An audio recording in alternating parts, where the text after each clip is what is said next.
Today's Coaching Coordinator podcast is from the Lawrence First and Goal Clinic, and in it we have offensive coordinator and quarterbacks coach at Albany, Joe Davis. In this one, he talks about how he sets up his room, starting with a mission statement for his position group, and even going into how he sets up the room as far as their seating, how he handles them from being the beginner, the new guy in the room, to being guys who are like All-Americans. I think there's a lot to get from this regardless of what position you coach. As you get ready for the new season, you're going to start some meetings with your guys and begin to figure out who's going to be the dude for you at your position. So again, this is a quarterback-related one.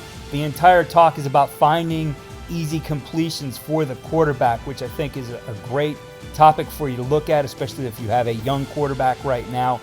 And that one will be linked in the show notes. Again, thanks to Coach Davis for taking part in Lawrence First and Goal, and a link to the entire store and all the courses that are available there will be in the show notes as well. Here's Coach Joe Davis from Albany. Thanks for having me on, Keith. Thanks to the Luce family. Before we get started, I always have to tell the story. I remember moving, I'm a Midwest guy, and moving out east to take a job at a Division II school in Pennsylvania. And one of the first orders of business for the staff was it was mandatory for all the staff to be a part of the Lawrence First and Goal camp. This is like summer of 2013. I didn't know a ton about it then. And I remember coming to the camp and seeing all the coaches there, thousands and thousands of high school prospects, seeing the Luce family, and then getting a chance to meet all these coaches that had spent a lot of time in their careers being a part of Lawrence First and Goal. So very quickly, I realized the significance of the camp and the cause. And so pretty much everywhere I've been since then, it's been a summer staple. So to be a part of this thing is really, really cool, and just honored and humbled to be here. I always say from these clinics, guys, coaches that are watching today, if you get one thing from it, it's all worth it. We've all been to a million clinics or talks or seminars or camps or whatever the case may be. And I'll tell you from my own experience, sometimes you walk away with a ton of stuff. Sometimes you walk away and you're in disagreement with the guy presenting, or saying, I wouldn't really do it that way, or we do it a different way. But I always think the guy with the growth mindset always takes something out of it, even if it's just confirmation of the way he's doing it, saying, wow, I'm really, this kind of confirms the way we're doing it. So I hope you take something from it. And as I go talking about the quarterbacks here, I can humbly say to you that I certainly have learned as much from my quarterbacks probably as they have learned from me. And especially the great ones, the dudes that were All-Americans and first team All-Conference, and guys that were sort of able to make the offense their own. And you would ask them questions about what they saw, which is such a great question for a quarterback. Tell me what you saw. What did you see? And their responses were so intelligent and so articulate that you took something and you reevaluated maybe how you were teaching that. So we all got a lot to learn. It's the best thing about this game. That being said, I'll jump into this. Some of the concepts, some of the things I'm going to talk about today probably are not revolutionary to a lot of folks. But here's my kind of, up above opinion really of what's happening right now in college football. It's my opinion. Take it for what it's worth. I think today, for the most part, everyone's running versions of the same stuff, right? I mean, you could watch the national championship game from last Monday night, and you saw Steve Sarkisian do some awesome things schematically, against a great defense. But much of that was derived from really a lot of the basic things that many of us run today. And to be great at those advanced schematically designed plays, if you will, you've got to be great at the basics first, and that's something that I've really challenged our staff and challenged myself with over the last year or two, is said, we run stick. Hey, we run a hitch, we run smash. How can we be so detailed that we run it better than anyone else? How are our drills applicable to this specific play, and how are our drills and our installation married up to make our players just a tick more successful than our opponents on Saturdays? Because to me, guys, that's the secret sauce. is how things are being taught, what the coordinator is saying. Is that trickling down into the position meeting rooms? Are guys saying the same thing in the meeting rooms? Or are they saying different things? Those are things I think as quarterback coaches, a lot of us are coordinators or aspire to be coordinators, is you really have to be hard line on is saying, this isn't a flat route. This isn't a shoot route. This is an out route. This is what we call it in the offense. And I think a lot of times those things get lost in translation, even as much time as we all spend. And I think what happens when those details and those drills and those techniques get lost in translation, or coaches start to make it their own, you sink a little bit towards mediocrity. And those are the things I think that are really, really important. And I'm going to talk about today, and things that are really important to our offense here at Albany. And, I've got a unique story, man. I came up as a Division III player, and then was fortunate to be a Division III coordinator at a really young age at 24, 25 years old. And then became a Division II coordinator. And now, on my third different program as a Division I coordinator and FCS coordinator. And a lot of things, guys, there's a lot of trial and error in here, man. A lot of trial and error, a lot of kind of figuring things out as I went. And so hopefully it can really present some stuff that'll help you today. I'm going to jump into this, and really what I'm going to share with here first. And I would just challenge the quarterback coaches with, just like any successful company, right? Just like any successful team, there's a mission statement. There's a standard. There's a word. There's a phrase. Whatever the case may be, everyone has a different viewpoint on these, right? And some of them are kind of fluff. Some of them you can really adhere to and live by. And I would challenge the quarterback coaches to say, just what's our mission statement in this room? What are we going to live by? And then, so when I created this OEP several years ago, it also gave me a little bit of a standard on how to judge the quarterbacks, and really how to go through an actual quarterback competition, right? So maybe you got 2 or 3 kids competing, and the kid that's not running with the ones comes in and says, "Coach, I'm really killing it, man. How come I'm not with the ones, or how do I get better?" And so this is a little bit of a mission statement, so to speak, for those guys to judge themselves. So the first thing we talk about is operation. And what I challenge the quarterbacks is, before you ever are able to compete for a starting job, you have to be a master of our offense. You have to be a master of the operation. This is something that probably we're not going to spend a ton of time on, right? And requires a lot of self-motivated time and discipline within that quarterback. Does he know every formation? Does he know the verbiage? Does he understand the splits of the wide receivers? Hey, on this play, is the back supposed to be in pistol, or is he offset? Hey, am I under center or in the gun? Is the tight end on or off the ball? Hey, is this a short motion or a long motion? Hey, is this a jet sweep or is it a dummy sweep? And then in tune, I don't know if anyone saw this last Sunday on NFL Countdown. They did an awesome piece on snap count and the ability to manipulate and be a master of the snap count in the NFL. And certainly with no fans this year, we've been able to hear some really cool stuff that the quarterbacks say on these game days. You're going to hear it today in these playoff games. So that's really a challenge for the quarterback. Typically your starter is a guy that masters that pretty quick.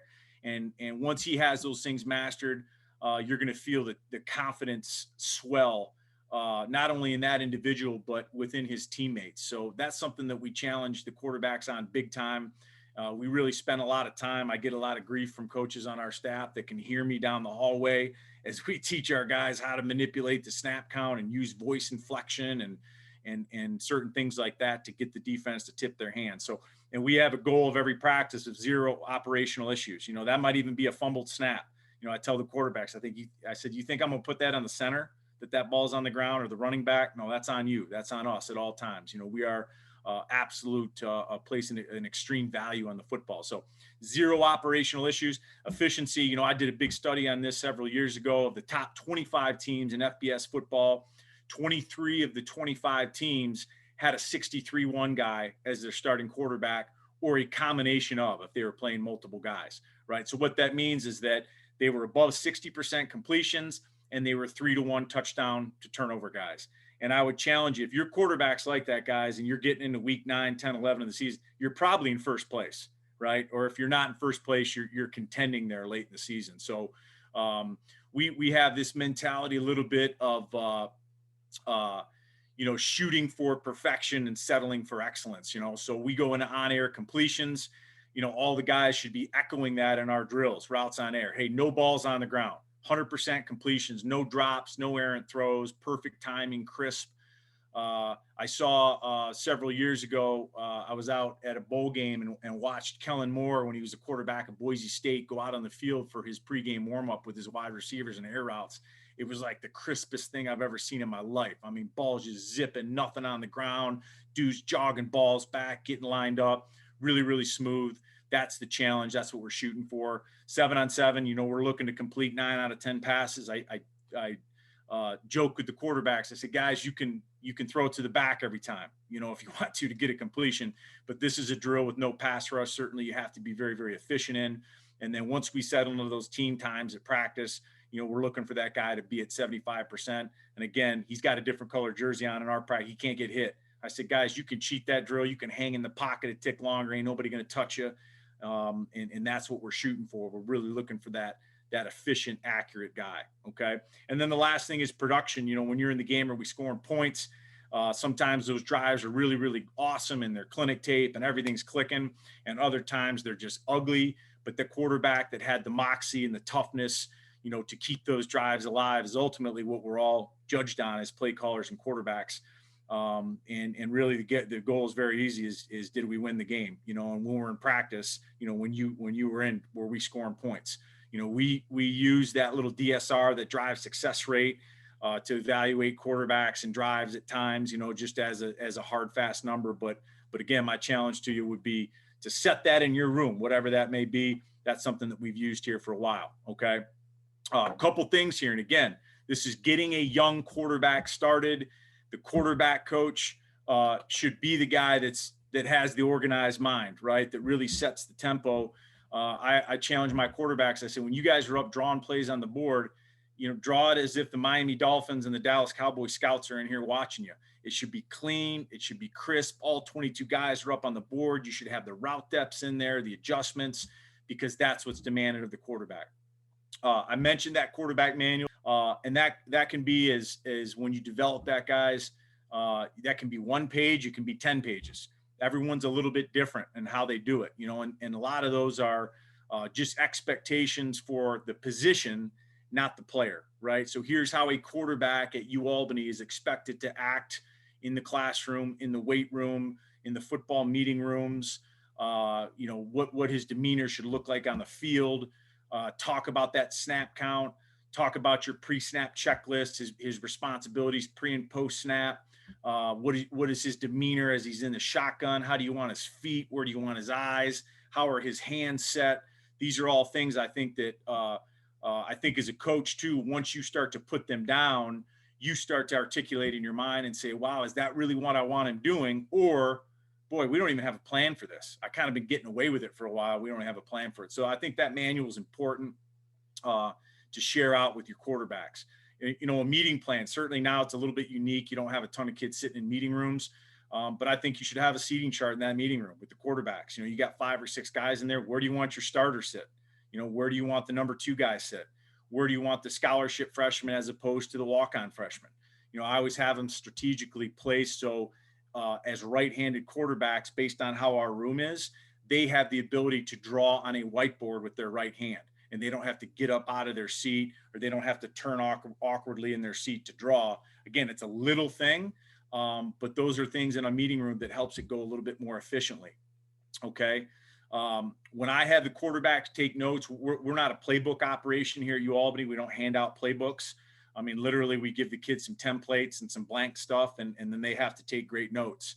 And so I teach the quarterbacks how to take notes. It's something that I believe in, that, if they're clean on the board and they're clean in their book, they can be clean in the mind. And so those are some of the things that I literally want them to list out and categorize. Hey, what is the play name? What is the read category? I'm going to talk to you guys about that here momentarily. What is the specific movement key, right? Who is the guy that we're looking at? What is the man answer? I always challenge my quarterbacks. I say, guys, when I'm presenting a play to you, whether it be installation or in a schematic game week, you should always ask me, Coach, what's our man answer here, right? We're a heavy RPO operation here, and that's the number one way people try to get us out of some of those cute RPOs is they kind of jump into man coverage and pressure you, and so what is the man answer within this play? And then footwork hitch count. I'm going to talk about that today. I'm a big believer in this in developing young quarterbacks, that we actually attach a hitch count to every single pass concept that we run, right? So, very simple. For example, if we're throwing a flat curl, we use what's called big three in the gun, that flat route should be thrown on rhythm, right, with no hitch, and that the curl route or the hook route, however you call it, should be thrown on one hitch, right? Those are things that I think are really, really hard, fast. They help with timing. I say all the time to the quarterback, let your footwork dictate your clock, and also will allow some self-coaching to go on, right? So that quarterback threw that curl route on two hitches. Well, every quarterback in the room should be saying right now is that, hey, he's late. He's a hitch late here. Those are the things I think that you're really, really hard on the young quarterbacks with, is how that footwork attaches to your offense. It's going to help with timing. It's going to reduce sacks. And it's going to, as much as you can, teach that young man to be an anticipatory thrower. I'm going to show you some clips of that here momentarily. A very difficult thing to teach, as we all know, right? I mean, sometimes dudes have it or they don't, right? They have the ability to get that ball up and down and anticipate defenders or anticipate leverage. Those are the great ones. But certainly we want to be able to control the controllable as much as we can and teach that. Okay. And then in the meeting plan there, as you get into a game week, and I'm a big stickler with this with our coaches, when we present our first and second down game plan to the players, that cut up has to be so organized that your ability or you have the ability to show the quarterback or your position room the lead coverages and pressures against that particular formation, but also show him why we're running the certain plays we are to attack those specific coverages, right? And so you have the ability as a coach to manipulate that cut up to not only present to him the facts of the defense, but also sell to him a little bit the game plan, right? I mean, I want that guy with a little bounce in his step walking out of that first meeting saying, man, we're going to get after these guys this week, right? We've got a great plan against them. Coach has got everything kind of dialed up. We've got good answers. And I think that's really, really important from an organization standpoint before the quarterback ever steps on the meeting or steps on the field. That cut up is really, really tight, right? I mean, we get in about every formation imaginable, and I can usually get to about 30 or 40 plays top end in that cut up. So it's got to be really, really organized. It's something I spend a lot of time on a Monday night after all the game planning is done with the coaches. The third thing there, that on-field plan, nothing drives me crazy, man. I go to see other places, whether it be NFL or high school, whatever it is, and I see the quarterbacks jogging out with the rest of the team. I see the quarterbacks come down and just start kind of flipping the ball around. A real veteran guy, an all-American type guy, he's earned that a little bit, right, when he gets on the field. But early on, the quarterbacks are going to be challenged. Man, you guys are the first ones out and the last ones to leave. You know exactly where you are in the field. This particular quarterback is responsible for bringing out the ball bag and making sure there's enough balls in there and towels, so to speak, right?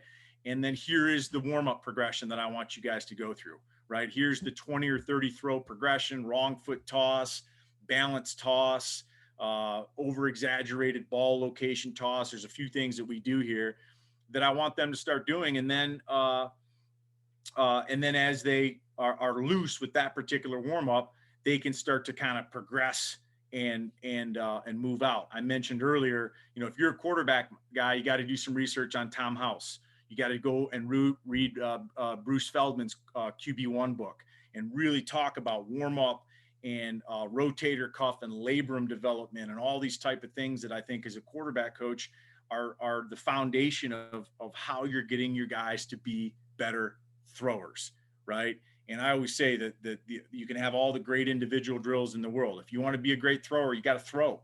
We got to throw the football, right? We have to get really, really good at that. Okay. The fourth thing there, progression of practice. I always believe this: great coaches, great players understand the progression of practice. This is something you should be really hammering those quarterbacks on. Hey, what we do in individual should translate to group time. What we do in a group time should translate into team time. And then certainly what we do in team time needs to show up on Saturdays. So that's a big deal. I've started to theme up our drills. And I'm a big believer now that really all of our quarterback drills are based on two things: pocket movement and ball location, period. Right? I'm not going to do a bunch of crazy drills. I want to teach my guy how to efficiently move in the pocket. Right? I mentioned earlier about that hitch count being attached to all the passing concepts. Oh man, if I can teach this quarterback how to move efficiently, how to move only as much as he needs to while maintaining what's called a passing profile, man, we can get a lot of great late completions off what I call real life. Right? I'd love every pocket to be perfectly clean, but there's a lot of bumping and grinding in there. The time that you spend teaching that quarterback efficient pocket movement, Tom Brady's a great example of it, I think really pays dividends. And then ball location. You know, we use some buzz phrases around here that I think have really helped us. And I love it when I can hear the quarterback say it back to me about ball location. I use this phrase all the time with perimeter throws. Okay. Out cuts, comebacks, post corners, sails, flats, whatever it is. Miss outside, live for another day. Miss inside, and it's going the other way. We spend a lot of time on what's called boundary push on those throws. I want those guys really making the wide receivers extend towards the boundary. And certainly some of those throws, once the quarterback gets good at it, are as undefendable as you can get. We use a phrase here called all interior throws, numbers and below, right? Slants, digs, basics, skinnies, whatever the case may be, drives, whatever it is. If I get my guy on the ground, we're safe. We got the completion. It is what it is. And we move on to the next round, right? So the next play, and those are some of the things I think that as a teacher, which we all should aspire to be as the best teachers, you're creating these little phrases and the guys are saying them back to you, man, you got something rolling now, you know? So those are some of the ways that we've sort of themed up our days. Thanks again for this one from Lawrence First and Goal Clinic. Again, the entire talk from Coach Davis is available on CoachTube. The link is in the show notes, as well as a code to save 50% on this course. The link to the entire Lawrence First and Goal library is available as well. If you're looking for something for your position group, they do have bundles together. Be sure to check those out. Coach Davis did an earlier podcast with us. I will link that one in the show notes. Good luck to you as you head into camp and get ready for the 2021 season. Follow all we're doing on coachingcoordinator.com and follow me on Twitter at Coach K. Grabowski.